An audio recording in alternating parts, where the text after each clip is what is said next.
Are you the kind of person who promises yourself, your family, your spouse that you're not going to work this weekend, but somehow you always end up working on the weekend? If you are, stick around. My name is Jen O'Farrell. I am a freelance project manager in Phoenix, Arizona, and I have some tips for you for how to improve your record of finishing what you start in the time that you originally planned.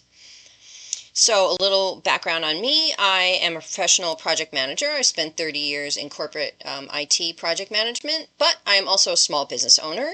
So I own a six-figure Amazon product business that I run by myself.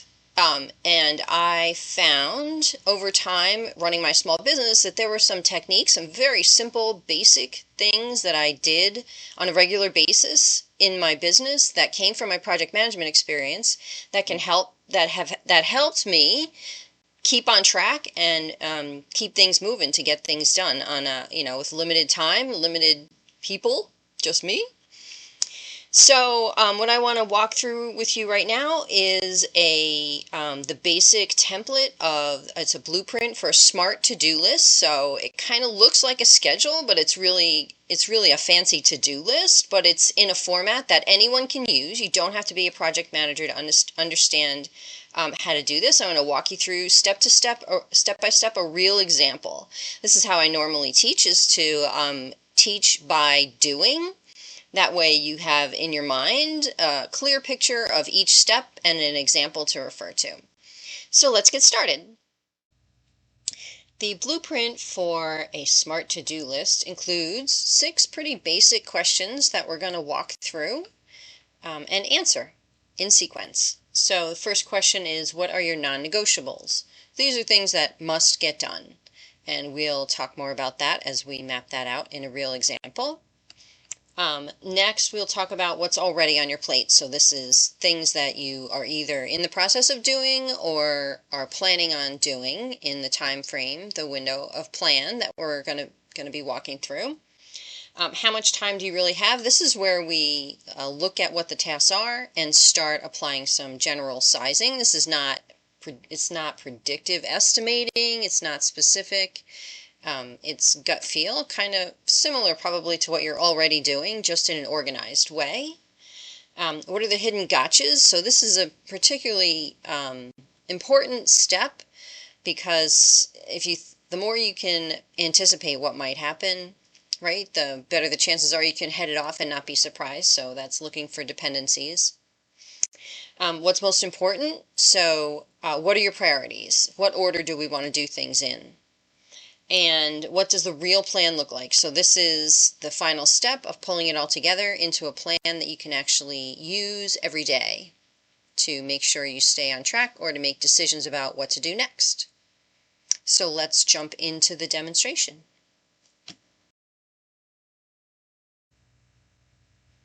The first thing I want to talk about is turning your to-do list into a simple schedule that will help you visualize exactly what it is you need to do and how it maps out on a calendar. So this is a pretty simple technique, and it doesn't have to be fancy. We're only going to do a 2-week window, and I'm going to walk you through an example of what I did when I was working on some projects for my Bath & Body Products company. So the first thing that you see here, we have the calendar. So this is the dates. So we're only going to do like this first 2-week window. Just keep it simple. Anything beyond 2 weeks is usually guessing anyway, as you well know. So the most useful time window to plan, map out your to-do list is probably about 2 weeks. So the first thing you do is just type out what your tasks are, the things in your head that you know you have to do. And I always start with things that must be done every day. So I have order fulfillment. I have to do that every day. And then I have days where I have to make items to stock, right? So this is manufacturing of the products that I make. And then I have daily administration. So like answering emails, dealing with Amazon issues, dealing with responding to customers, and any bills or ordering that has to be done. So this is the first thing, right? So we call this must do, the must do track. Get rid of that italic. Okay, so the next thing we want to do, create a new track of things that are currently in flight, right? So currently I'm working on a new label format, so that's a whole set of tasks. This would be print the labels and take the pictures and upload photos, right? Upload to the website. Okay, so it's like, this is like one example of a to-do item that's currently in process. Another one is a new fragrances project. So I have ordering samples, analyze the samples,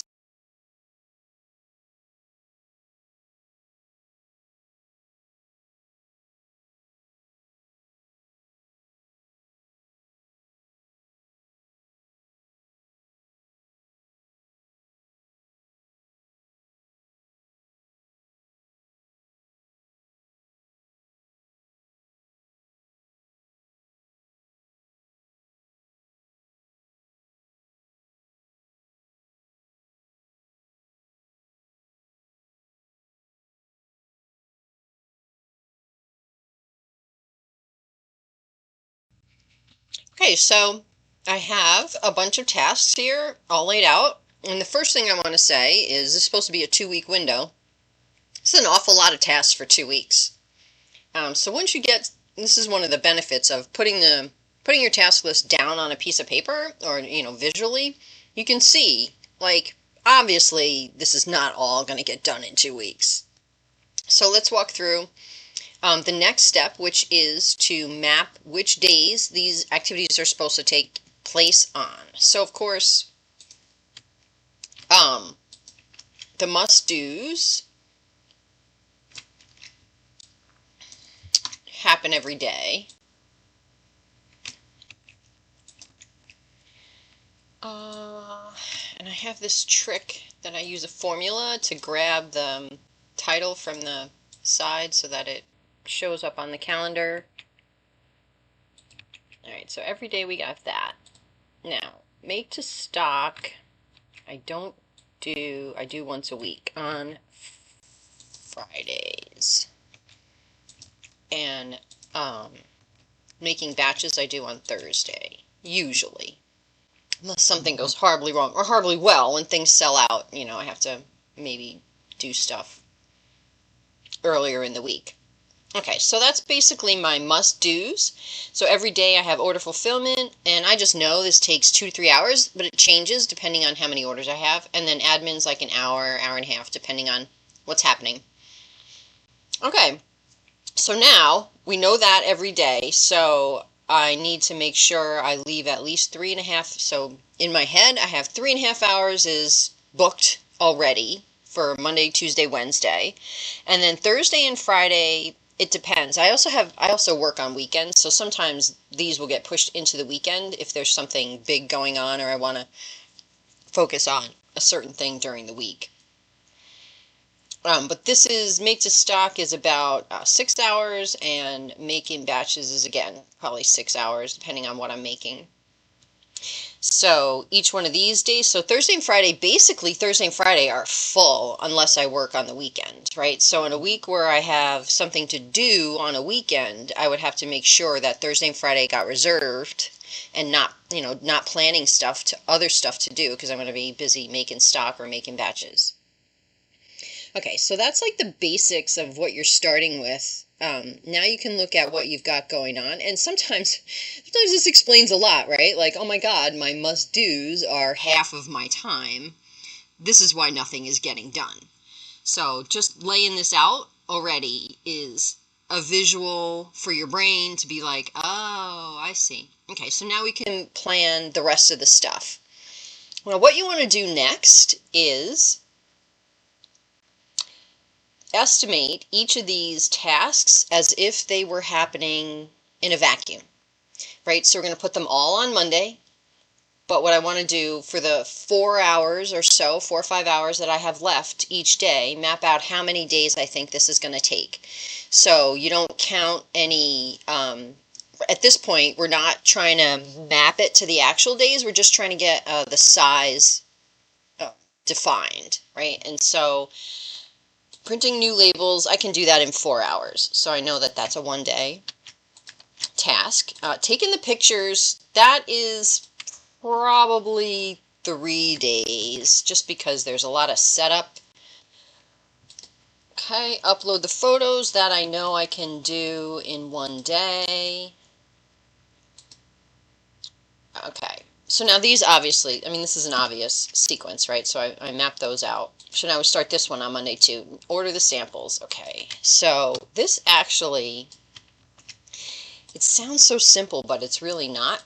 Researching all the vendors and picking the fragrances and figuring out what I want to do. It's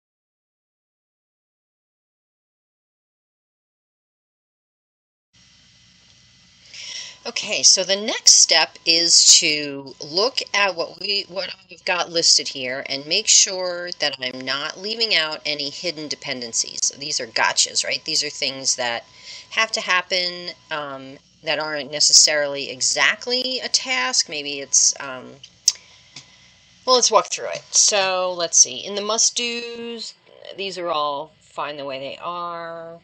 Um, New labels. Let's see. I print the labels. I take the pictures. I upload the photos. There's nothing else going on in here, so these are probably good stacked one after the other. Okay, new fragrances. So I order the samples. Okay. So here's a good example. So I order the samples, but then see I have right the next day, analyze the samples. Well, samples don't show up like the next day. I have to order them, and then they have to arrive. So I'm going to add an item that, and it's not something I have to do, but it's something that has to happen, right? So wait for delivery. All right, so this is going to be probably, I got to give them, vendors need, it's usually at least 5 days. Some go a lot more, though, especially with a new customer. So I'm going to give it 8 days. So what that means for our little new fragrances, analyze samples, and everything else, we're pushed out, right? Now we're pushed out another week.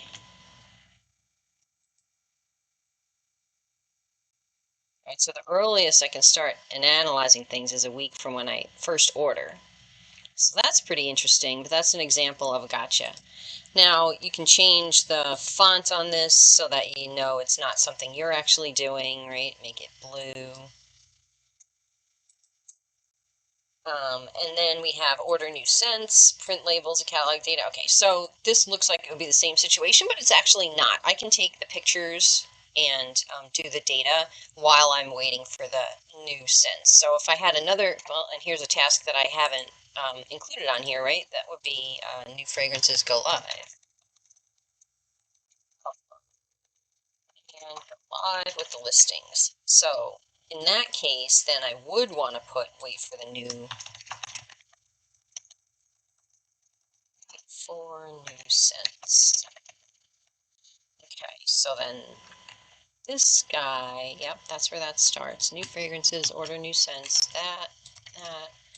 So I wouldn't be able to upload until I got the new fragrances and, oh, wait manufacture new scents, and I have to, well, no, I don't have to manufacture. I can manufacture on demand. So I need to give 2 weeks from the order date.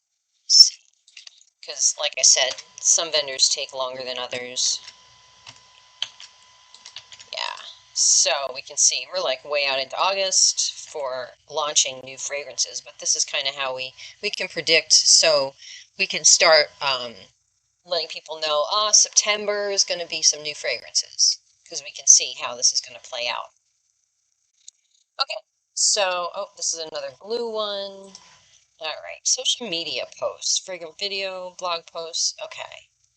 No dependencies there. Behind the scenes, no dependencies there. Performance metrics, this is actually repeating, so let's do that. That's part of our Monday. Oh yeah, we have Monday, I guess that's admin, our Monday status update, where we review the schedule and update it.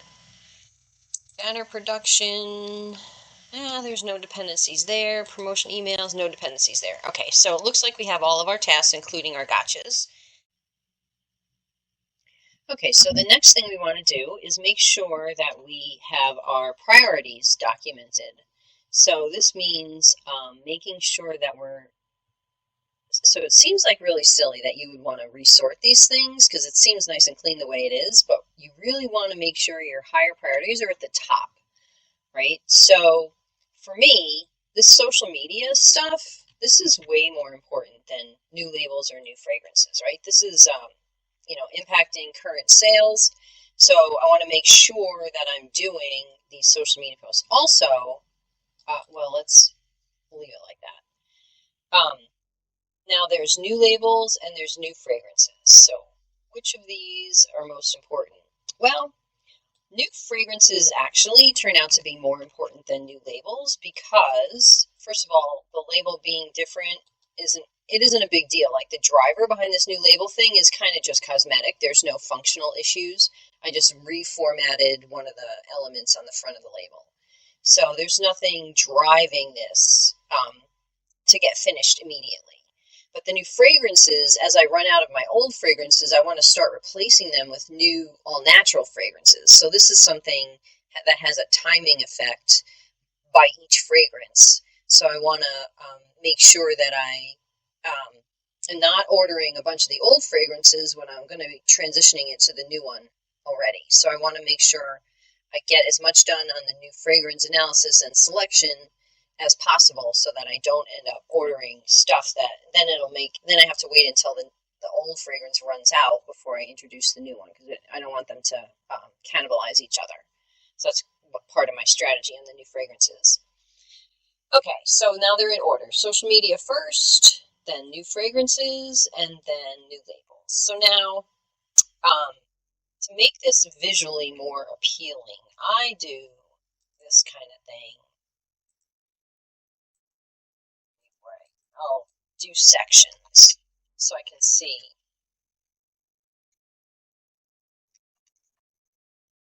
what's in that section, right? So this is new fragrances, so it's like a little mini project. This is totally optional. I just have so many tasks and it's hard to read, right, where the break is. Okay, so this is like our major tracks in priority order. Must do always come first, then we pay attention to social media stuff, then we pay attention to new fragrances, and then new labels. All right, so since new labels are down here at the bottom, and we are looking at a 2-week window, and we obviously already know we have more tasks to do than we have time, we're going to push this out past the window, right? And we can push it out this far even if we wanted to. Just to show that this is coming later. Now, I think this is good for the prioritization part. Okay, so now we're going to do the final step, which is to actually map things to the actual days we think that they are going to happen on. So let's start with, we've already kind of done that for the must-dos, just because that's the nature of must-dos. They're pretty regular, and we know when they're going to happen.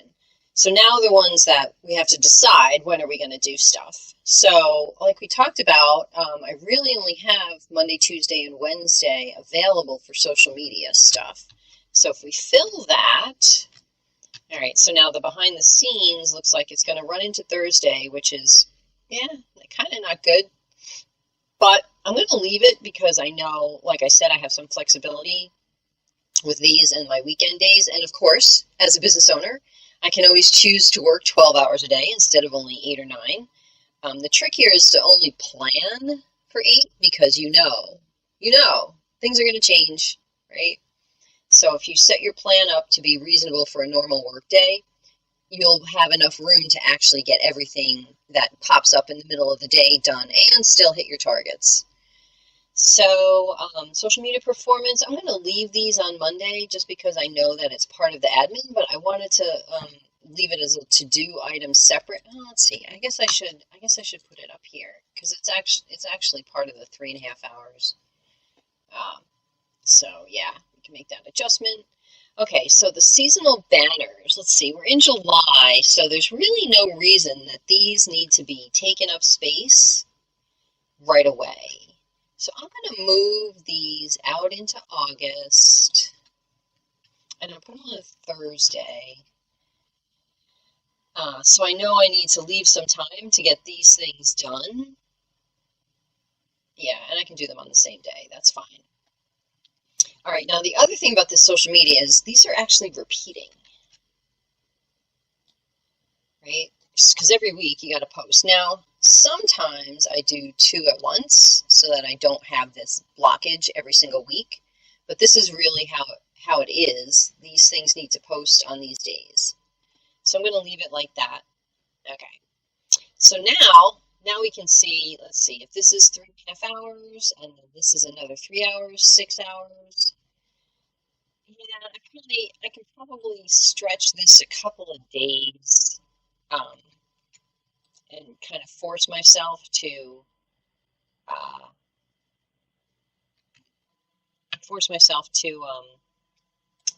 finish those tasks. So this is a situation where if I get done with something early or I get tired of it or whatever, and I want to switch and do something else for a little while, now I can look at this list and see what it is next, priority-wise. And I don't have to think about it. I don't have to guess, right? So this is nice. I'm going to put this here. Wait for delivery. Oh, this isn't right. This. All right.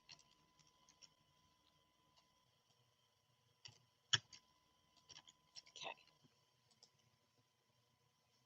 Well, I guess some of these might start coming in earlier, right? So where's the order date? Order samples that day, a week. There. Okay. Okay. So you can see how we're kind of reordering things and spreading things out based on the time that we have available. So now I guess we should make this blue so we can see that it's not actually taking up any time. Make that blue. Oh, too dark. There we go. Make it lighter. Okay. All right, let's do the same thing with this other waiting guy here. Because we're not actually doing anything, we're just waiting. All right, so now we can see, all right, now, so the trick here now is look at the 2 weeks that we're working on. So we've got 3.5 hours, this is booked, Monday, Tuesday, Wednesday, booked, right, with fragrance analysis, social media, and stuff I have to do every day. Okay, so now the next week, though, let's see, we got social media, but we're waiting, right? This is waiting for delivery. So now, so we've placed, okay, so we've ordered, we know, no, we can't work on that. Can't do the labels until we finish the analysis. So now we could bring this back in because it's the highest priority. That's probably what we want to do. So if we bring back like this, right? So then we have Monday and Tuesday, some tasks that we can do while we're waiting. And now, so we have Wednesday. This, I would call this a buffer now because we kind of packed a lot of stuff in here, right? Depending on how the social media stuff goes, right? We have like one day where we're kind of free, right? So you could either jam some more stuff in, or just take a, relax. Right, so now we have our 2 week window. So the thing that I would do next, so given that the tasks that we're scheduling end here on this new fragrances analyze samples, I would set the print area to only print these ones. And then you can see, we have our calendars. Now I don't like the way this looks, so I'm going to fix it. So first of all right, so this is a trick that I do. This is the main calendar. Then I do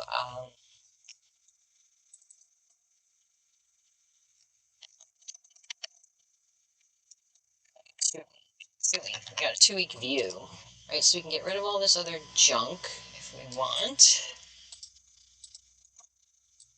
Get rid of any tasks that have no dates scheduled in the window.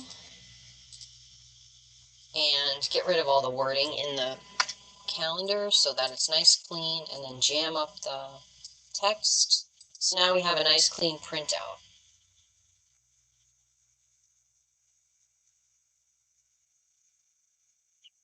Right. So this then becomes our checklist each day, right? Every day you can go in, check, check, check what you've done. And then if you have free time, you can always go back to the other page and pick up any new tasks, any later tasks or lower priority tasks that you can do, move them back in. So that's basically how you come up with a 2 week window that is going to help you just to have in front of you every day. And of course, with any plan, right, the plan is your starting point, of course. So I hope this helps you get some ideas for how to make your to-do list really work for you in a way that will help you keep your priorities in order and keep moving as quickly as possible during your day. I hope this demonstration has showed you how simple it can be to take the plans that are whirring around in your head and put them down on a piece of paper so that you have an organized collection of priorities and things that you want to get done. Try it for 1 week or for an example project. Just try using the technique of, doing the list, sizing things, and then spreading things out during the days in the available time. And I hope it helps you get organized and stay on track. Of course, this was a simple example. Things can get very complicated, especially if you add multiple people, doing multiple tracks each. So it can get pretty big, but if you're just trying to organize yourself and stay on track with your own to-do items, this should be a handy tool for you to have and check in with yourself weekly. Note on checking in with yourself weekly. So this plan should be updated. Updating is much, much easier than setting it up. So just reserve a time once a week to update what you did and didn't do. The simplest thing is to just keep replanning it for 2 weeks. Don't worry about tracking anything. Just do what you're going to do for the next 2 weeks and don't worry about how things went. Just use the tool to keep you on track in the future. There's really no need to get complicated with what you did, what you didn't do. That's not the point. The point is not to hold you responsible. The point is to help you stay on track while you're working. So I hope that helps. If you have an interest in researching further project management type assistance, please go to jenofarrellprojectservices.com and we have several options. But for now, I just wanted to share this technique and I hope you have a great day.